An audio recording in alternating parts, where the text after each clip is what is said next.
caught the last remaining bits of light. Not much of a sky. I think I'm gonna kick a soccer ball for just a little bit. But before I do that, I'd like to talk about something. Some people have the idea that if disabled people joined a community or organization of other disabled people, that would help them socially and make them feel better. I can't disagree with this, but I can say that that isn't everyone's overarching goal. I have never had the desire to join an organization that helps disabled people. Maybe that's just me, but I would like to think that life is more generous than that. You shouldn't have to join a group of disabled people just to feel included in society. And the fact that some people feel that that is a major help to them is an indictment on society in itself. For example, if you feel the need to join a disabled organization to meet people and socially interact, then I feel as if you are putting yourself in a box, proclaiming to the world that you cannot wholly function outside of this group. And to me, that is just not a path I'm willing to go down. Another thing I'd like to talk about very quickly is the idea that a disabled person could feel out of place because of things like social media. I wholly disagree with this. If a disabled person feels out of place because of social media, then I think that person's ideas are shallow. If you have a disability such as cerebral palsy, your problems will be much deeper than anything you see on social media. So to blame celebrities for disabled people's problems or difficulties, I think is the cheap way out. Disabled people have many problems, and a lot of their problems are justifiably very difficult to deal with. But they would have those problems socially, with or without social media. It is not hard to see why a healthy person would be reserved in getting involved with a disabled person. It is, from a biological standpoint, not something that would really speak to healthy offspring or a healthy partner to raise that offspring. At the end of the day, we are governed by biological principles. Those principles are strong. They've existed for many millions of years. If you are suffering from a disability that makes you less physically or mentally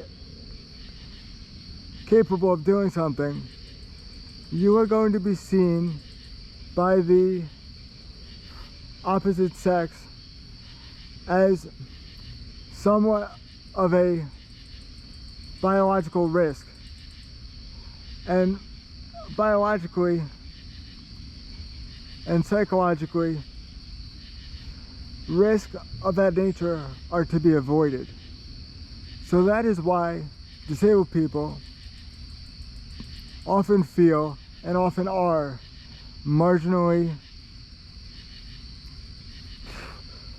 put off to the side in society, whether it be socially, economically, or really any other facet of life you can think of. So I just thought that that was a very interesting topic to bring up, very important. And now I will go kick a soccer ball.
continuing on this line of thought, the reason people try to engage in large groups is because large groups typically ensure the greatest probability of survival. Take, for example, the idea that two disabled people were to be in a relationship. Do you think biologically that relationship is likely to result in a situation where offspring is produced and that offspring is taken care of? In my mind, the answer to this is no. This is also why I don't think it is advisable for two disabled people to be in a relationship. Even if you take out the prospect of two disabled people having children, two disabled people by themselves trying to take care of one another is what they call a recipe for disaster.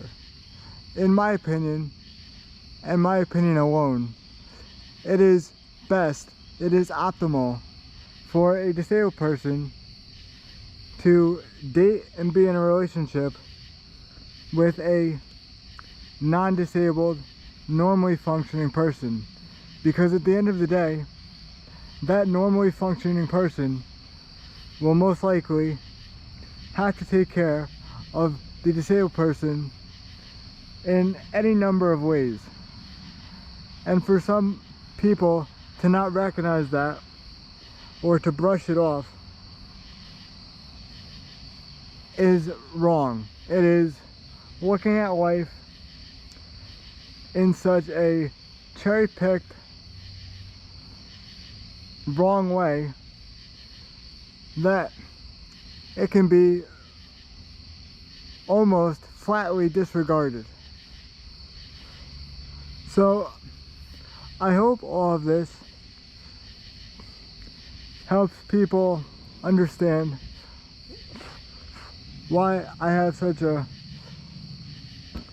hardcore mindset when it comes to how disabled people function in society.